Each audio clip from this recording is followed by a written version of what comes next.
नमस्कार दोस्तों, आज की तारीख है 9 फरवरी 2021 और आज के डे 30 में साइंस हम डिस्कस करते हैं क्योंकि आज मंगलवार है। और साइंस के अंतर्गत आज का जो टॉपिक है वह है मानव नेत्र। मानव नेत्र पर हम प्रश्नों को देखेंगे और करंट अफेयर के 10 प्रश्न हम देखेंगे जो आजकल की घटनाओं पर आधारित होंगे। चलिए शुरू करते हैं और लेते हैं पहला प्रश्न। जिस बिंदु से दृष्टि नाड़ियां मस्तिष्क को जाती हैं उस बिंदु को अंध बिंदु कहते हैं। आप लोग पहले उत्तर देने की कोशिश करेंगे, फिर मेरे द्वारा बताए गए उत्तर से मिलान करेंगे, अपना उत्तर टाइप करके बताएंगे। इस बिंदु पर बनने वाले प्रतिबिंब दिखाई नहीं देते हैं। ये दूसरा स्टेटमेंट है। क्या पहला स्टेटमेंट सही है? और पहला सही है, फिर देखिए दूसरा भी सही है कि नहीं। अपना उत्तर आप दीजिए। और इस प्रश्न का सही उत्तर है दोनों सही है। जो अंध बिंदु होता है, जिसको ब्लाइंड स्पॉट कहते हैं, वो ऐसा बिंदु होता है जिस बिंदु से दृष्टि नाड़ियां मस्तिष्क को जाती हैं। यानी कि जो दृष्टि की जो वेंस होती हैं, जिनसे हमको दिखाई देता है, जिसे आंखों ने देखा और आंखों ने देखते ही बताया कि देखो वाह क्या सुंदर है। अब क्या, ये आप लोग समझिए, उस बिंदु को अंध बिंदु कहते हैं। काम करता है दिखाई देने का, है ना, मस्तिष्क जो है उनसे सूचनाएं प्राप्त करता है, लेकिन कहते हैं अंधबिंदु। और इस बिंदु पर प्रकाश का कोई प्रभाव नहीं पड़ता, जिससे इस बिंदु पर बनने वाला प्रतिबिंब दिखाई नहीं देता। तो दोनों के दोनों स्टेटमेंट इसके सही हैं। अगला प्रश्न है, रेटिना के पास स्थित गोल पीला बिंदु जो होता है उसको पीत बिंदु या एलो स्पॉट कहते हैं। रेटिना के पास स्थित होता है और इस बिंदु पर प्रकाश की सुग्राह्यता सबसे कम होती है। ये दूसरा स्टेटमेंट है। क्या ये सही है? आप अपना उत्तर दीजिए और फिर मिलान करिए। पहला तो सही है कि पीत बिंदु जो है वो रेटिना के पास स्थित गोल पीला बिंदु होता है, लेकिन इस बिंदु पर प्रकाश की सुग्राह्यता जो होती है वो सबसे अधिक होती है। हाईएस्ट सेंसिटिविटी होती है इस बिंदु पर, और इस बिंदु पर बनने वाला जो प्रतिबिंब है वो सबसे अधिक स्पष्ट दिखाई देता है। बात समझ में आ रही है? तो इसका पहला तो सही है, लेकिन वहां पर लिखा हुआ था कम होती है, तो दूसरा गलत है। ए ऑप्शन इसका करेक्ट हो जाएगा। कार्निया और नेत्र लेंस के मध्य एक पारदर्शी द्रव्य भरा होता है। जो कार्निया है, कार्निया और जो आंख, जिससे लेंस, आंख का जो लेंस है, उसके बीच में एक पारदर्शी द्रव्य भरा होता है, चिपचिपापन होता है, उसको क्या कहते हैं?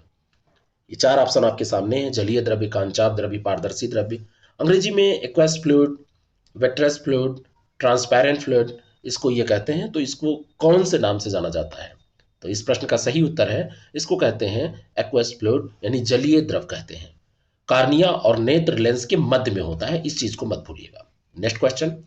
रक्तापटल, क्रोइड जिसको बोलते हैं, इसके नीचे तथा नेत्र के सबसे आंतरिक भाग में दृष्टि नाड़ियों से बना एक पर्दा होता है, जो पतली पतली वेन से बना होता है। आप इसको इतनी महीन होती है, वैसे आपको नजर नहीं आएंगी इस तरीके से। तो इसको क्या कहते हैं, है ना? ये रक्ता पटल होता है, इसको क्रोइड बोलते हैं। तो इसका नाम क्या होता है? और इसको कहते हैं क्या? रेटिना। यही रेटिना होता है। जो रेटिना होता है ये रक्तक पटल के नीचे तथा नेत्र के सबसे आंतरिक भाग में दृष्टि नाड़ियों से बना एक, वास्तव में क्या होता है? पर्दा होता है। तो जो रेटिना होता है ये एक पर्दा होता है, और रेटिना या इसको हिंदी में दृष्टि पटल कहते हैं। इस पर्दे पर शंक्वाकार एवं दंडकार दो प्रकार की प्रकाश संवेदी कोशिकाएं, जो सेल्स होती हैं, प्रकाश संवेदी सेल्स होती हैं। और ये जो दो प्रकार की प्रकाश संवेदी कोशिकाएं हैं, ये क्रमशः प्रकाश के रंग तथा तीव्रता के लिए सुग्राही होती हैं। ठीक है, तो इसका आपको डेफिनेशन, इसकी विशेषताएं ये पता होना चाहिए। नेत्र के सामने उभरे हुए पारदर्शक भाग को क्या कहा जाता है? नेत्र के सामने जो उभरा हुआ ट्रांसपेरेंट पार्ट होता है उसको क्या कहते हैं, है ना? Translucent portion in front of the eye, उसको क्या कहते हैं? आयरिस, कार्निया, पुतली। अपना उत्तर दीजिए। और इसका सही उत्तर है कार्निया। इसको कार्निया कहते हैं। यानी नेत्र के सामने जो उभरा हुआ पारदर्शक भाग होता है वही कार्निया कहलाता है। और कार्निया से ही नेत्र में प्रकाश जो है वो इंटर करता है, प्रवेश करता है। प्रकाश किरणों का अधिकांश अपवर्तन कार्निया के बाहरी पृष्ठ पर होता है। अब यहीं पर अगर आपसे पुपिल के बारे में पूछा जाए, पुतली के बारे में, तो आइरिस के मध्य में एक छिद्र होता है जिसे पुतली या नेत्र तारा कहा जाता है। हिंदी में इसको नेत्र तारा कहते हैं। पुतली नेत्र में प्रवेश करने वाली मात्रा को नियंत्रित करती है, कि जो प्रकाश प्रवेश कर रहा है उसकी मात्रा को, और पुतली के आकार को आइरिस नियंत्रित करता है। ठीक है, जब आप कभी कभी बिल्कुल उजाले से अंधेरे में जाएंगे अपेक्षाकृत कम रोशनी वाले क्षेत्र में, तो आपको बिल्कुल लगता है कि क्या आंखें आपकी बिल्कुल ऐसे मिज जा रही हैं। तो वो जो प्रभाव होता है इन्हीं सब चीज़ों के कारण होता है। कार्निया के पीछे अपारदर्शक झिल्ली होती है, उसको क्या कहते हैं? कार्निया के बैक में होती है और इसको क्या कहते हैं? तो ये जो अपारदर्शक झिल्ली होती है, उत्तर दीजिए। और इसका सही उत्तर है आइरिस। कार्निया के पीछे अपारदर्शक झिल्ली के पर्दे को आइरिस कहते हैं। और आंख का रंग आइरिस के रंग पर निर्भर करता है। आंख का जो रंग है वो आइरिस के रंग पर निर्भर करता है। नेक्स्ट क्वेश्चन, निम्नलिखित कथनों पर विचार करें। लेंस आंख का एक स्पष्ट भाग है जो लाइट या इमेज को रेटिना पर फोकस करने में सहायता करता है। लेंस जो होता है ये आंख का एक स्पष्ट भाग है जो लाइट या इमेज को, जो भी लाइट है या जो भी इमेज है, उसको रेटिना पर फोकस करने में सहायता नहीं करता है, लिखा हुआ है, ध्यान से पढ़िएगा। और दूसरा है मोतियाबिंद से पीड़ित लोगों को कार चलाने विशेषकर रात के समय समस्या आती है। बताइए। तो पहला तो गलत हो जाएगा। पहला इसलिए गलत हो जाएगा कि लेंस जो होता है वो आंख का स्पष्ट भाग है जो लाइट या इमेज को रेटिना पर फोकस करने में मदद करता है, हेल्प करता है। वहां पे लिखा नहीं करता है, तो ध्यान से पढ़िए। और रेटिना आंख के पिछले भाग पर प्रकाश के प्रति संवेदनशील ऊतक है। और सामान्य तो रेटिना क्या है? एक ऊतक है, ये भी ध्यान रखिएगा। और सामान्य आंखों में प्रकाश पारदर्शी लेंस से रेटिना को जाता है। एक बार जब रेटिना पर पहुंच जाता है तो प्रकाश नर्व सिग्नल्स में बदल जाते हैं और मस्तिष्क की ओर भेज दिए जाते हैं। रेटिना शार्प इमेज प्राप्त करे, इसके लिए जरूरी है कि लेंस क्लियर हो। तो जब लेंस क्लाउडी हो जाता है और तो उसमें जो लाइट के सेंस हैं वो सही रूप से स्पष्ट तौर पर नहीं उसमें पास हो पाते हैं और धुंधला दिखने लगता है। तो इसमें मोतियाबिंद हो जाता है ना। और इसके कारण दृष्टि बाधित होती है, तो इसको सफेद मोतिया कहते हैं। और जो नजर धुंधली होने के कारण व्यक्ति क्या करेगा पढ़ने में, अगर वो पढ़ने का काम करेगा, कोई भी चीज देखने का काम करेगा, देखेगा, तो उसको दिक्कत होगी कार चलाने में, विशेषकर रात के समय, क्योंकि इसका क्या नाम है ना। तो ये रात में बहुत दिक्कत देता है। ठीक है। अगला जो प्रश्न है, नेत्र के किस भाग में अश्रुग्रंथियां होती हैं? जब आप रोते हैं किसी की बेवफाई के कारण, है ना, जब रोते हैं तो आंखों से निकलता है पानी, तो ये जो आंसू ग्रंथियां होती हैं, किसी बेवफाई के कारण ही रोते हैं, खुशी के कारण भी रहते हैं। जब सिलेक्शन होगा आपका ना तो खूब रोएंगे आप। तो नेत्र के किस भाग में आंसू ग्रंथियां होती हैं? ऊपर, मध्य, निचले, किस भाग में होती हैं? तो नेत्र का जो ऊपर का भाग है तो उसी में पलकों की भीतरी सतह की ओर नेत्र गोलक के अग्र भाग को, कार्निया को का जो क्षेत्र है उसको छोड़ दें तो एक पतली श्लेष्मिक झिल्ली ढकती है। इसको कंजॉइटा या नेत्र श्लेष्मा कहते हैं। तो नेत्र के ऊपरी भाग में यहीं पर अश्रुग्रंथियां होती हैं, अपर पार्ट में। और इनकी नालिकाएं कंजक्टाइवा कोष में खुलती हैं। अश्रुजल निरंतर नेत्र को धोता रहता है। तो ये वास्तव में रोने के लिए नहीं बनाया गया था, ये ध्यान रखिएगा, आंखों की सफाई के लिए। धूल कितना पड़ता रहता है, कण छोटे छोटे पड़ते रहते हैं, तो वो उसी के सहारे साफ होता रहता है। ठीक है। तो ये ध्यान रखिएगा। रोने होने का उपयोग तो ये बाद में हम लोगों ने इसको कर लिया है, वैसे नहीं रोती हैं आंखें। अगला जो प्रश्न है, ग्लूकोमा शरीर के किस अंग का रोग है? तो आंखों के बारे में बात कर रहे हैं, जाहिर सी बात है ये नेत्र का, आई का रोग है, ग्लूकोमा हो जाता है। याद करिए, कभी आपको हुआ ही होगा। काला मोतिया नेत्र रोग है। यह रोग तंत्र में गंभीर एवं निरंतर क्षति करते हुए धीरे धीरे दृष्टि को समाप्त करता है। नहीं, ये ग्लूकोमा नहीं है, सॉरी, ये हम लोगों को ऐसे नहीं होता है नॉर्मली। किसी वस्तु के प्रकाश की किरणें आंखों तक पहुंचती हैं, वह उसकी छवि दृष्टि पटल पर बनाती है ना। दृष्टि पटल रेटिना से ये सूचना विद्युत तरंगों द्वारा मस्तिष्क तक नेत्र के तंतुओं तक पहुंचाई जाती है। इतना प्रोसेस होता है तब कोई चीज आपको दिखाई देती है ना। ग्लूकोमा ये क्या है? कांच बिंदु रोग। जो आंख आती थी वो तो ये है नहीं, क्या है? मैं उसी के चक्कर में इसको भूल गया था। नेक्स्ट क्वेश्चन, सॉरी, अबिंदुकता, है ना, एस्टिग्मेटिज्म। एस्टिग्मेटिज्म जो होता है ये, इसका निवारण किस लेंस की सहायता से होता है? अबिंदुकता, तो इसका निवारण किस लेंस की सहायता से होता है? और इस प्रश्न का सही उत्तर है, इसके लिए बेलनाकार लेंस प्रयोग करते हैं। जो ये बीमारी होती है इसमें नेत्र क्षैतिज दिशा में तो ठीक प्रकार से देख पाती है, लेकिन ऊर्ध्व दिशा में देखें तो नहीं देख पाती है। तो इस दोष का निवारण करने के लिए बेलनाकार लेंस प्रयुक्त किया जाता है। नेक्स्ट क्वेश्चन, जरा दृष्टि दोष से पीड़ित जो व्यक्ति है, किस प्रकार के लेंस का उपयोग करके उसको ठीक किया जाता है, यानी कि उसका उपचार किया जाता है? तो जरा दृष्टि दोष, प्रेस्बायोपिन जो होता है, तो प्रेस्बायोपिन के लिए किस लेंस का उपयोग किया जाता है? इस प्रश्न का सही उत्तर है द्विफोक्सी लेंस, उभयतल लेंस, है ना। इस दृष्टिकोण से पीड़ित व्यक्ति द्विफोक्सी लेंस, उभयतल लेंस का प्रयोग करता है। एक भाग उसका अवतल होता है और एक भाग उत्तल होता है, यानी कि ऐसे व्यक्ति जिनको ना नजदीक का दिखाई दे रहा है ना दूर का दिखाई दे रहा है, तो उनके लिए उभयतल या दो फोकसी लेंस ये प्रयुक्त किया जाएगा। नेक्स्ट क्वेश्चन, कुछ व्यक्तियों के निकट तथा दूर दोनों ही दृष्टि दोष साथ में होते हैं, इसे क्या कहते हैं? तो इसी के बारे में तो बात हम कर रहे थे, रेस्बायोपिन जो पढ़े हैं जरा दृष्टि दोष, वो यही तो है। तभी हमने, और इनके लिए जो लेंस होगा द्विफोक्सी होगा, तो इसको यही कहते हैं, ना नजदीक का देख पाएंगे ना दूर का। नेक्स्ट क्वेश्चन, दूर दृष्टि दोष वाले व्यक्ति को दूर की वस्तुएं तो स्पष्ट दिखाई देती हैं परंतु निकट की वस्तुएं नहीं दिखाई देती। नाम होता है दूर दृष्टि दोष, लेकिन दूर की दिखाई देती है, निकट की नहीं दिखाई देती। ये सही है, ऐसे ही याद कर लीजिए। हाइपरमेट्रोपिया जो होता है उसमें दूर की वस्तु तो साफ दिखाई देगी, नजदीक की नहीं। और दूर दृष्टि दोष के निवारण के लिए उत्तल लेंस का प्रयोग किया जाता है। अब ये प्रश्न एक अलग से भी प्रश्न है, तो बताइए ये क्या दोनों सही हैं? अपना उत्तर दीजिए और फिर इसका मिलान करिए। पहला स्टेटमेंट तो बिल्कुल सही है और दूसरा भी सही है। दूर दृष्टि दोष का जो निवारण होता है उसके लिए उत्तल लेंस का प्रयोग किया जाता है। तो निकट दृष्टि दोष, अवतल लेंस, दोनों में से कोई एक याद कर लीजिए। निकट वाला अवतल होता है, छोटा पहले आता है, तो नजदीक है यानी कि पहले अवतल। तो जहां पर निकट होगा तो निकट में ये अवतल होगा, और जब दूर हो जाएगा तो आ के बाद वो आता है ना, तो उत्तल होगा। हिंदी में तो ऐसे आप याद कर सकते हैं, तो दूर वाला ही है। नेक्स्ट क्वेश्चन, निकट दृष्टि दोष के कारण वस्तु का प्रतिबिंब रेटिना पर ना बनकर कहां बनता है? रेटिना पर ना बनकर कहां बनता है? बनता है मतलब कहां बनता है? मायोपिया है, तो मायोपिया में समस्या क्या होती है? निकट दृष्टि दोष में दूर की चीजें नहीं दिखाई देती। दृष्टि दोष तो निकट का है लेकिन दूर की चीजें नहीं दिखाई देती हैं, ठीक है। तो ये क्या होता है, रेटिना के आगे बनता है ना। निकट दृष्टि दोष में दृष्टि दोष वाला जो व्यक्ति होगा उसको निकट की वस्तुएं तो स्पष्ट दिखाई देंगी लेकिन दूर की वस्तुएं नहीं दिखाई देंगी, क्योंकि इस दृष्टि दोष में वस्तु का प्रतिबिंब रेटिना पर ना बनकर रेटिना के आगे बनता है। कहां बनता है? रेटिना के आगे बनता है। नेक्स्ट क्वेश्चन, मानव नेत्र की स्पष्ट दृष्टि की न्यूनतम दूरी कितनी है? यानी कि स्पष्ट देखने के लिए न्यूनतम कितनी दूर पर वस्तु को रखना चाहिए? तो इस प्रश्न का सही उत्तर आपको पता होगा, नहीं पता है तो आप जान जाएंगे, उत्तर दीजिए।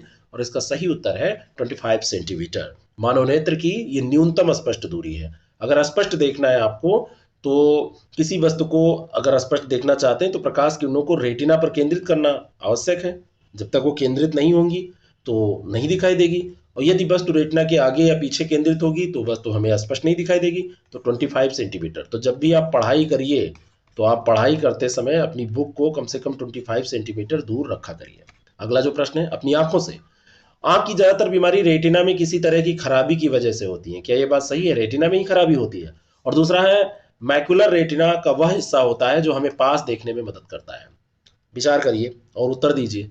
और इस प्रश्न का सही उत्तर है, पहला तो सही है। मानव शरीर में जो भी आंखों में बीमारियां होती हैं वो रेटिना के कारण, रेटिना बहुत नाजुक होता है, ठीक है, और उसी में गड़बड़ी के कारण होती है। आंख के पिछले पर्दे को रेटिना कहा जाता है। अगर आपसे पूछा जाए रेटिना क्या है, तो आंख का जो पिछला पर्दा है इसमें कुछ कोशिकाएं, कुछ सेल्स मौजूद होती हैं जिनकी मदद से प्रकाश पहुंचता है और उसी प्रकाश के कारण हम देख पाते हैं।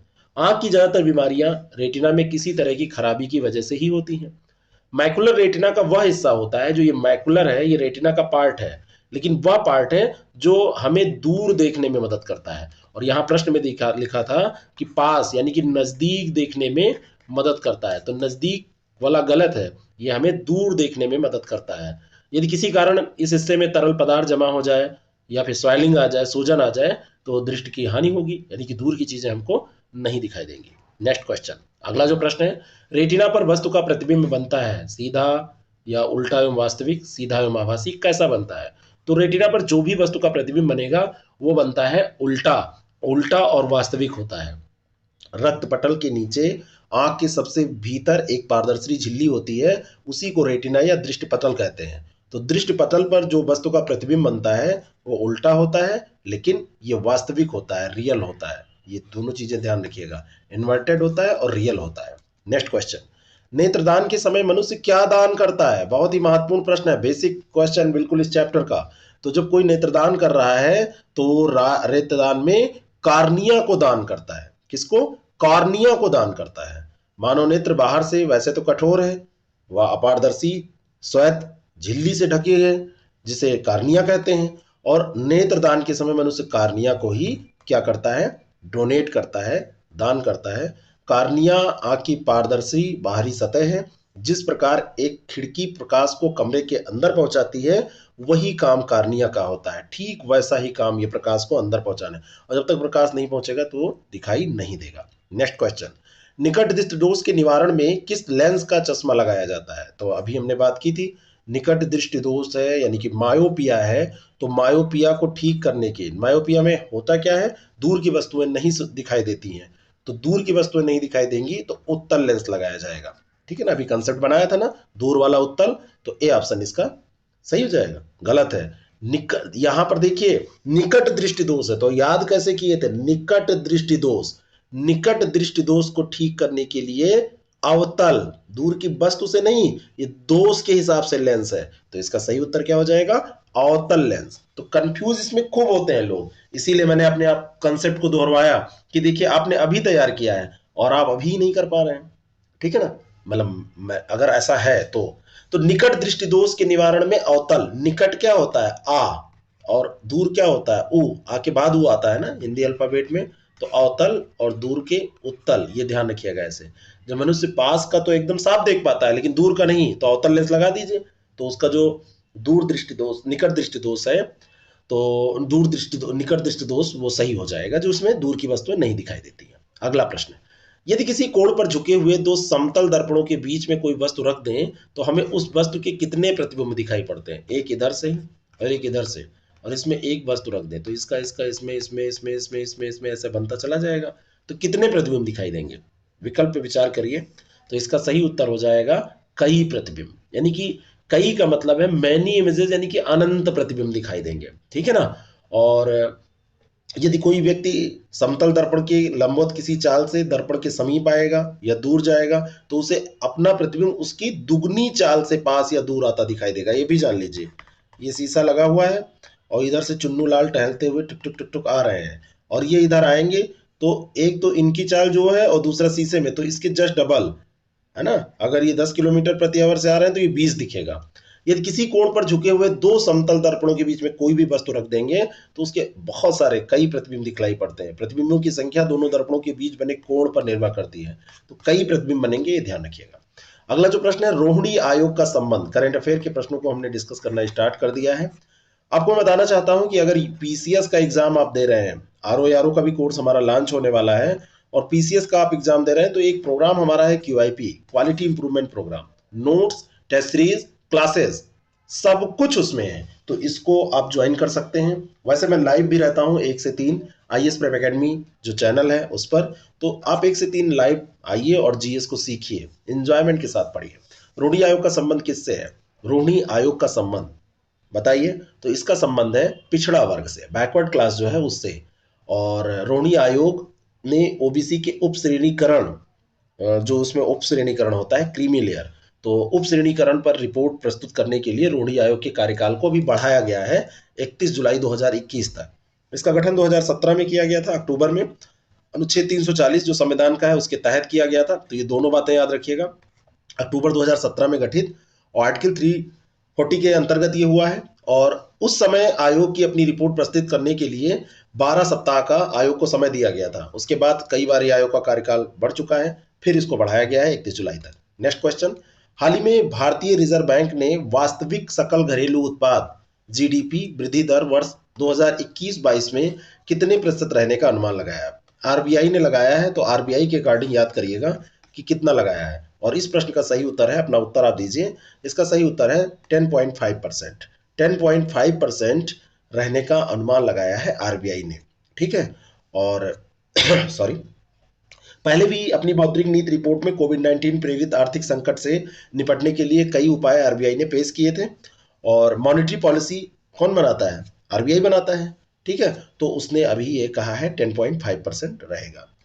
अगला जो प्रश्न है, भारत अमेरिका के संयुक्त सैन्य अभ्यास, युद्ध अभ्यास इसको बोलते हैं, युद्ध अभ्यास का अभी 16वां संस्करण आयोजित किया गया, तो युद्ध अभ्यास का 16वां संस्करण कहां पर आयोजित किया गया है?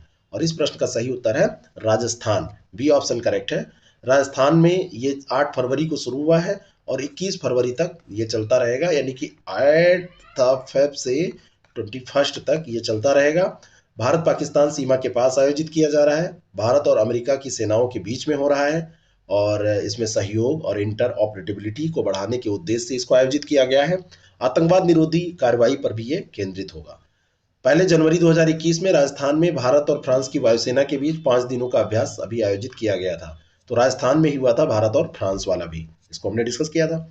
अगला जो प्रश्न है, केंद्र सरकार ने आगामी वित्तीय वर्ष 2021-22 के लिए प्रधानमंत्री फसल बीमा योजना के लिए कितने करोड़ रुपए का आवंटन किया है? तो 2021-22 के लिए जो ये आवंटन हुआ है पीएमएफबीवाई का, तो पीएमएफबीवाई में कितना आवंटन हुआ है? 16,000 करोड़ रुपए। यह आवंटन किसानों की फसलों की सुरक्षा बढ़ाने के लिए किया गया है। इस प्रोत्साहन राशि के द्वारा फसल बीमा का अधिकतम लाभ किसानों तक पहुंच सकेगा। और इस बजटीय वर्ष में जो ये राशि है लगभग 305 करोड़ रुपए पिछले वर्ष की तुलना में ज्यादा इसको आवंटित किया गया है। और सरकार मतलब कृषि क्षेत्र में ध्यान दे रही है और एक तरफ किसान हड़ताल में भी बैठे हैं। केंद्र सरकार ने किस राज्य में 5वें टाइगर रिजर्व बनाने को मंजूरी दी? यानी कि अभी तक उसमें 4 थे और ये 5वां अभी मंजूरी दी गई है, ये बढ़ गया है। तो ये कौन सा राज्य है? तो इस राज्य का नाम है तमिलनाडु। अभी यहाँ पे केंद्र सरकार ने 5वां टाइगर रिजर्व बनाने को मंजूरी दी है। तो ये जो अभ्यारण्य है ये श्री विल्लपुथर, द्विजंड, गिलहरी और मेघामलाई वन्यजीव अभ्यारण्यों को भी इसमें शामिल करके ये बनाया जाएगा। और इसमें एक दशक से इन दोनों अभ्यारण्यों को जोड़ने के लिए पर्यावरण कार्यकर्ता एक टाइगर रिजर्व बनाने के लिए डिमांड कर रहे थे। अब ये बनाया जा रहा है, तो ये तमिलनाडु में, यानी कि अब वहां पर 5 हो जाएंगे। कितने हो जाएंगे? 5।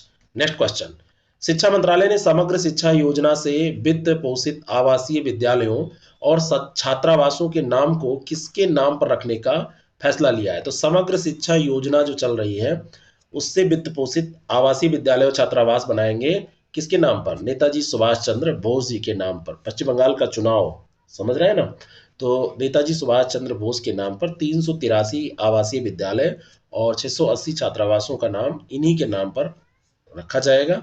और समग्र शिक्षा योजना के तहत मंत्रालय राज्यों और केंद्र शासित प्रदेशों को आवासीय स्कूल खोलने और चलाने के लिए कम आबादी वाले क्षेत्रों और आदिवासी क्षेत्रों में स्कूली शिक्षा को बढ़ावा देने के लिए फाइनेंशियल हेल्प कर रहे हैं। ठीक है ना, तो ये करेंगे। अगला जो प्रश्न है, सनडांस फिल्म फेस्टिवल 2021 में किस भारतीय डॉक्यूमेंट्री फिल्म ने ऑडियंस अवार्ड जीता? सनडांस फिल्म फेस्टिवल, और इसमें जीता है राइटिंग विद फायर ने। किसने जीता है? राइटिंग विद फायर ने। राइटिंग विद फायर ये एक भारतीय डॉक्यूमेंट्री फिल्म है और ये सनडांस फिल्म फेस्टिवल में वर्ल्ड सिनेमा डॉक्यूमेंट्री श्रेणी में इसने ऑडियंस अवार्ड जीता है। यह फिल्म दलित महिलाओं द्वारा चलाए जा रहे भारत के एकमात्र समाचार पत्र खबर लहरिया के उदय का वर्णन करता है। ये जो डॉक्यूमेंट्री ये फिल्म है उसमें ये इसी पर ये मुद्दा यही है।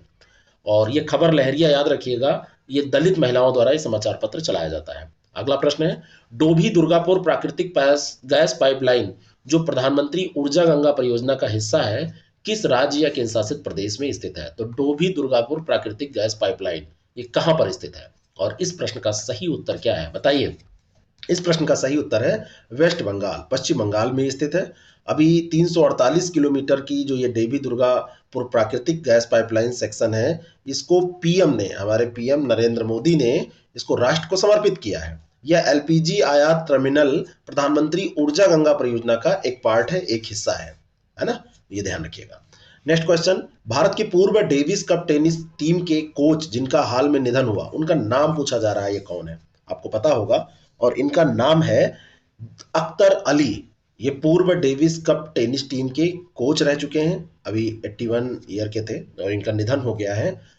1958 और 1964 के बीच डेविस कप में भारत का प्रतिनिधित्व किया था। 1968 में अख्तर ने राष्ट्रीय स्क्वैश चैंपियनशिप भी जीती थी। तो ये इंपॉर्टेंट है, इनका नाम इंपॉर्टेंट है, किस खेल से रिलेटेड थे। और 1966 से 1993 तक टेनिस टीम के कोच भी रहे, बहुत लंबा समय इन्होंने बिताया, लगभग 27 साल। ठीक है। अगला जो प्रश्न है, भारत की पहली भूतापीय क्षेत्र विकास परियोजना कहां पर स्थापित की जाएगी?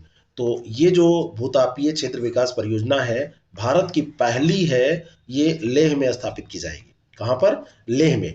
लेह में भारत की पहली जो भूतापीय क्षेत्र विकास परियोजना है इसकी स्थापना के लिए एक त्रिपक्षीय समझौता हुआ है। लद्दाख प्रशासन, लद्दाख स्वायत्त पहाड़ी विकास परिषद और तेल और प्राकृतिक गैस निगम यानी ओएनजीसी, ये महारत्न है ना, तो इन तीनों के बीच में एक त्रिपक्षीय फैसला हुआ है, हस्ताक्षर किया गया है।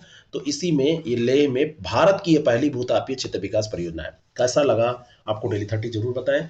1 से 3 बजे तक लाइव क्लास को आप जरूर ज्वाइन करें, मैं आपको इनवाइट कर रहा हूँ वहाँ। और अभी जीएस के अंतर्गत हिस्ट्री का डिस्कशन चल रहा है। Thank you very much. और क्यूआईपी प्रोग्राम अगर आपको ज्वाइन करना है तो कांटेक्ट करें 6307281212 6307281212 पर, और इस पर जानकारी प्राप्त करके या हमारे ऐप के थ्रू उसको ज्वाइन कर सकते हैं। Thank you very much.